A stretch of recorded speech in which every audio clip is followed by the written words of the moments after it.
Little boxes on the hillside, little boxes made of ticky-tacky, little boxes. I first started putting cakes in jars because I really like jars, and I put loads of other stuff in them like lanterns. And a green one, and a blue one, and I thought I'd make a jar cake for my best friend's birthday. out of ticky-tacky. You start making the cakes by measuring out your ingredients, then you melt the butter and chocolate together and mix in all the dry ingredients and then pour them into the jars.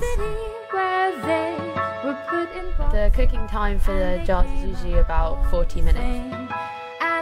The jars shouldn't break because, yeah, they're kiln the jars, so I guess they're made for this sort of thing.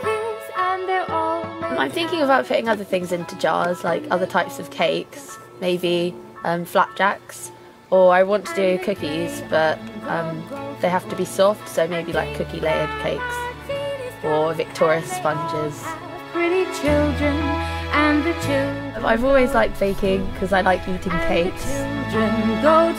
Yeah, I always like making them for myself and for my friends because it's more personal as a birthday cake. The first time I made the jar cake, it rose too quickly and I had to cut loads off because I put it on a really high temperature and overfilled the jars. This time I had to cook it for longer on a lower temperature.